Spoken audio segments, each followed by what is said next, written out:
Up for you out there, so you kind of get an idea of how a painter thinks when he's staring at this old white monster of a canvas up here. Let's take a look at the canvas. This is a 20 by 24 portrait smooth, and I have some a color that's called misty gray around the outside edge, so it gives me a chance to work my color into this gray so it slowly fades away. So I'm going to dip in, take some medium. The brush, this is a 5/8 inch brush. And we'll pick up, let's take a little touch of our beautiful Victorian rose. We haven't used that color very much on the other shows, so we might get into it today.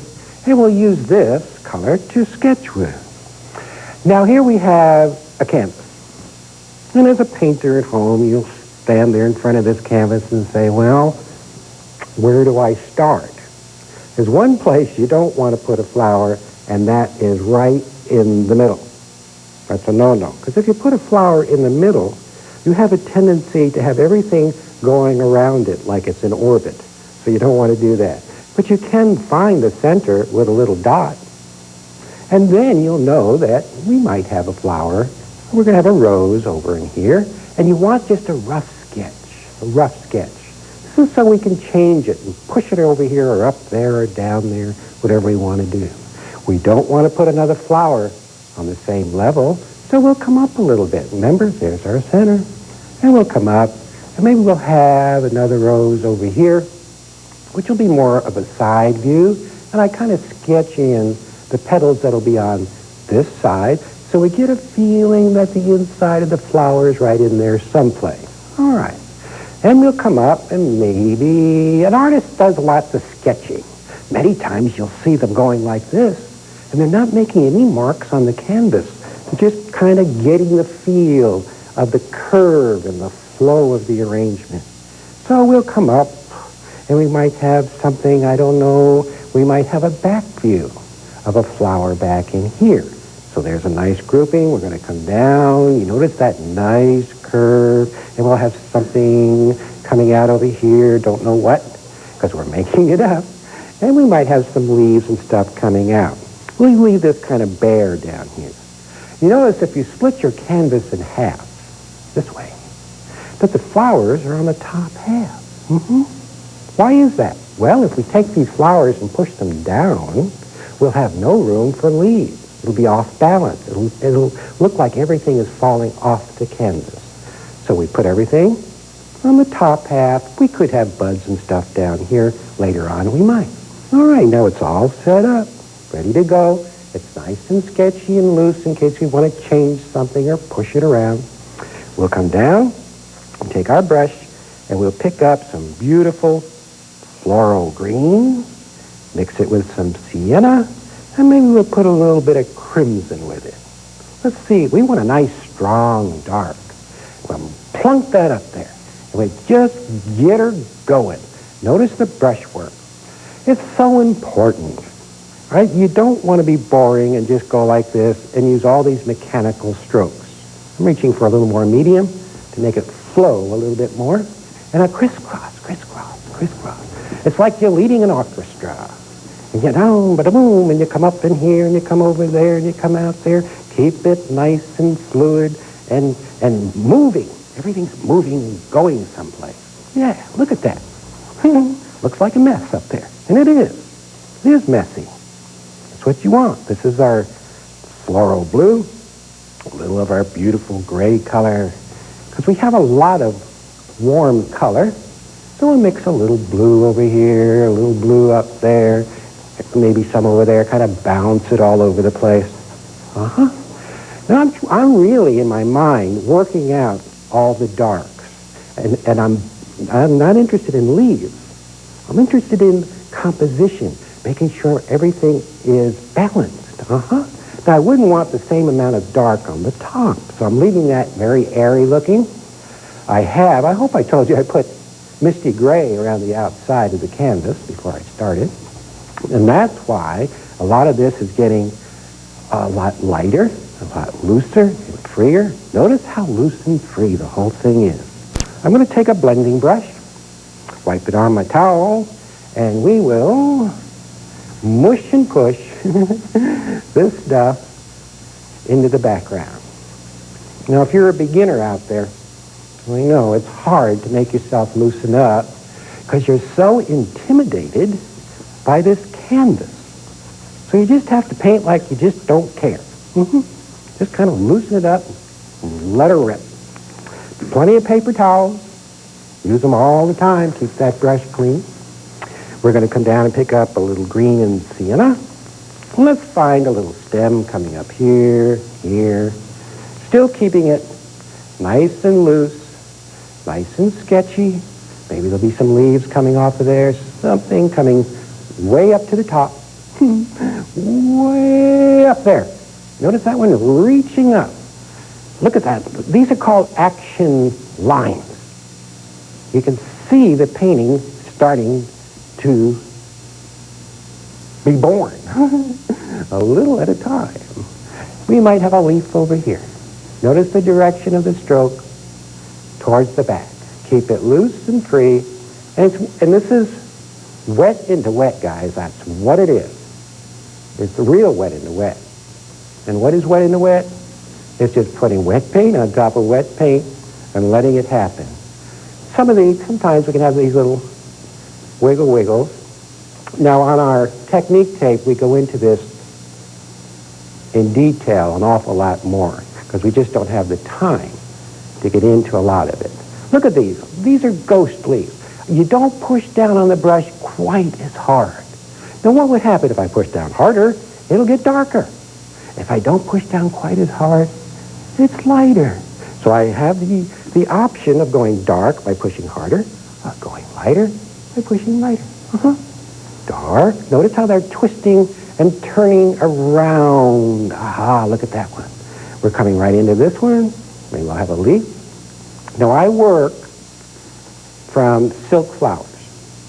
Because if you don't work from something, you have a tendency to paint the same thing over and over and over and over.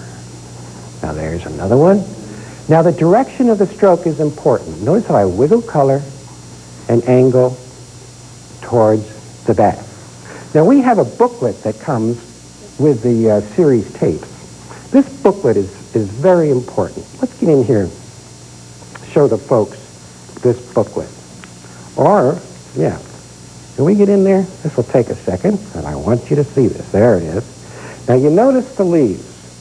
You see the direction the arrows are facing? That's the direction you'll stroke everything with your brush.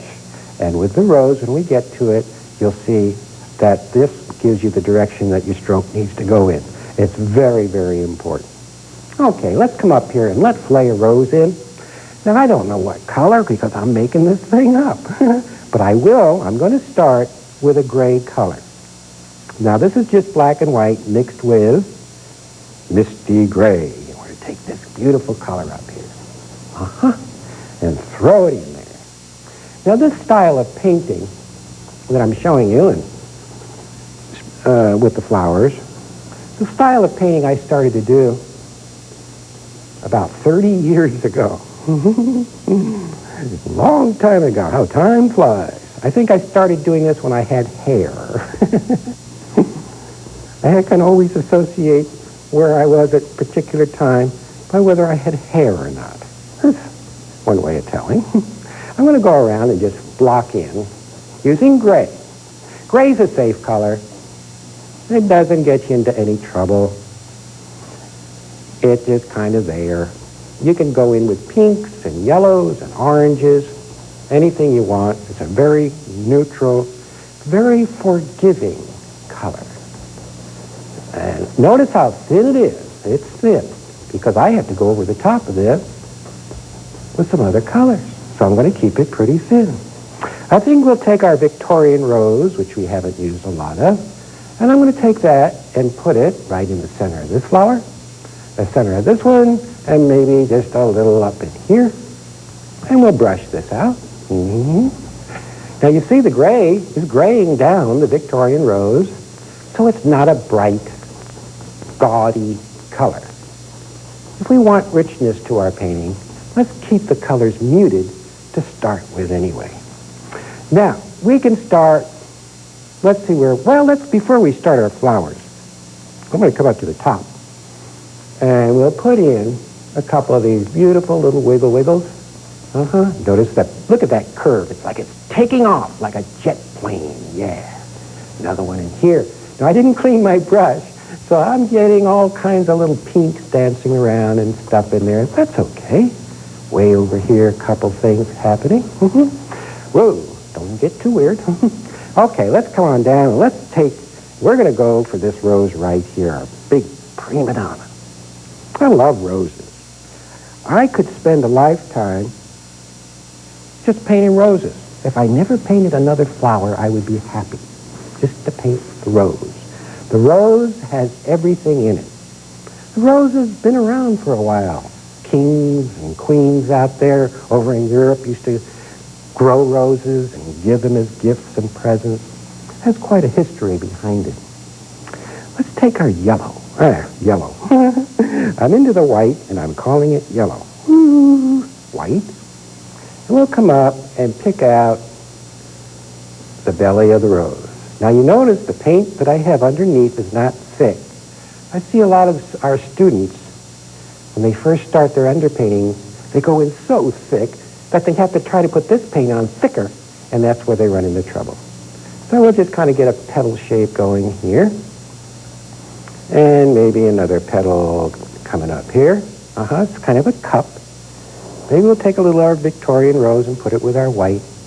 Maybe have a little something up here. This is called the middle tone. It's not the light. Another something in here and here. Kind of bounce around. Something here. Very loose and free. See, we're just kind of indicating where the petals are going to go. You really can't see much of anything happening just yet, and you shouldn't. Because if you highlight as you're going through the painting, it'll be too busy. Everything will be standing out. You won't know what to look at.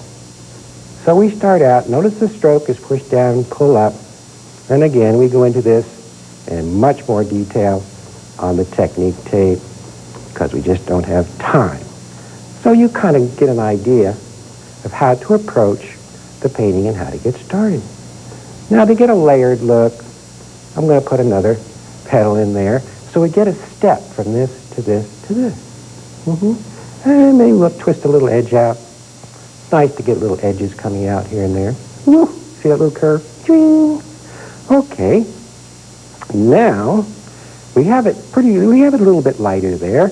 We're going to carry that light back here just a little in here, just a little. Kind of fill that rose in a little. Now roses, I love the rose, but the people have a tough time painting it because the rose is not forgiving. If you don't get the petals approximately in the right spot, it won't look like a rose. For you guys that are just starting out there, the poppy is the easiest flower to start with. And then from the poppy, the rose will be born out of that shape. Okay, now I'm just plunking around, adding some more in there. Let's come over to the next one, over here. Now this one I'm going to add a little yellow to the white, just a touch of yellow. And we'll come over, and this one's facing toward the side. Just a touch of yellow. There's another petal in here. Remember, you work from artificial flowers and mainly just to get the shape. You're interested in the shape. That's all. Well, if you have the color right, but the shape isn't right, that's not going to work either. So you have to have the whole thing going for you. I know it's a lot. There's a lot in the touch. Here I'm just touching it very lightly. You have to practice. Many times you'll drop your brush because you're holding it so lightly, you'll throw it across the room. So it's a light touch. You're not shoveling dirt with a shovel, like you're holding onto the handle for dear life. And I twist the brush with my finger like this to get this side, and I'll twist it to get that side. Now we have a nice side angle. I'm going to take a little more white, and, whoa, I better wipe the brush off because that's not too white. Take some white, and maybe we'll have a little rolled edge to that one. See it? A little turned over edge. Maybe a little turned over edge here and here, and just kind of plunk around, get a little bit lighter. Aha, not too light, because it is in the shadow area, some of it. All right, let's come up to the top one. Victorian rose. What a beautiful color. Oh, we've got some phthalo red rose down here. Well, I'm finding all kinds of good stuff. I want to put some phthalo red rose. Boy, look at that color. Phthalo is such a beautiful pink. Oh, yeah, look at that. Take our white. This isn't white. This is an off-white. White I use is a very warm white. And here's some petals standing up in the air. A good rule of thumb, again, is that the flowers, as they recede towards the back, they become less distinct. Is that a word, distinct? Is that right, distinct? I guess, I don't know. Anyway, you know what I mean. And there, now watch this. Watch this guy go in. This is very loose and very free, very impressionistic. You get in, you say rose with your painting, and you get back out. You see it picking up that beautiful pink inside? You see, you just wanted to say flower. When it says flower, and when it looks like a flower, if it looks like the rose, and that does, we leave it alone. Because it's not going to get any better. It'll just tighten up on you. All right, well, let's pull back, look at the whole thing here. How are we doing? Ooh, I see that this one here. Now, we have oil paint, good old oil, and we can always go back in and touch things up. Now, I'm looking at this thing. I like this rose over here. I like that one. This one here, you know, I've been painting roses for years, and many times you'll get one that just says, paint me over, paint me over. All right, I like that better. It's oil paint. So no matter how long you've been painting, no matter how good a painter you might think you are, in painting, there's always times when it just turns on you and says, well, I'm just going to make you a little more humble, and I'm not going to turn out for you today. Now I mushed out the inside. Now I'm going to go back in and maybe just simplify it a little bit more. Like there's a little something, but I'm not going to tell everything. I tried to show too much before. That's a lot better. Now we'll take our Victorian, this is phthalo red rose. Phthalo red rose, beautiful color. Watch what you see. Watch what happens when I put this on a petal. Phthalo red rose on this petal right here. Oh, watch what happens. Kaboom, look at that beautiful color. You see? But notice how subtle it is. You see, if you're going to do roses, it has to be subtle. It has to look like it's translucent. It has to look like you could walk up there and just pick that petal right off of there. Don't shovel paint on. Don't use these big brushes that you see mush stuff. You have no need for that. If you want to paint quality, you want to paint subtle, you want to paint beautiful flowers, take your time. You can do it. I know you can do it. I did it. Good grief. I had to be a painter. I was so bad at everything else. I had to become a painter. I wasn't school material. Couldn't go to college. I could read a book and completely forget what I read about.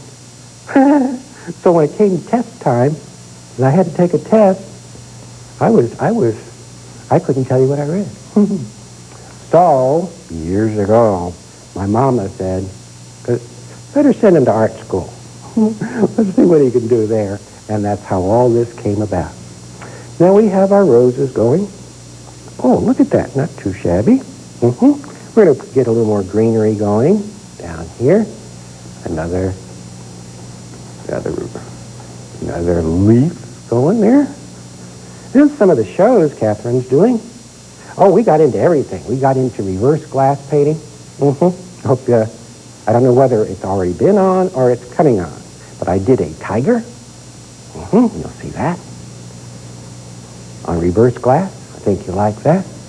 Kathwren's doing a lot of different stuff on the shows. It's kind of neat. Aha, go of that. Now let me show you something down here. I've done this before, but I think it's worth repeating. I'm going to come and take some phthalo red rose, some Victorian rose, some of this, some of that. We'll just have garbage on our brush. There's a little bit of everything on there. We'll come up here and come along, and we're going to put a little wiggle leaf right here.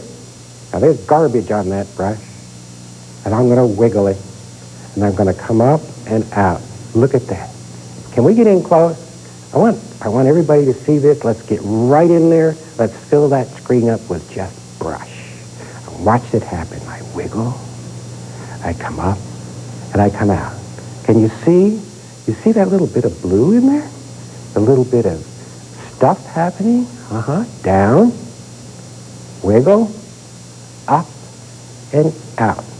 And then when you get used to doing that, and when you learn this technique, you can have control, and you can put these little guys any place you want. That's pretty good stuff, I think.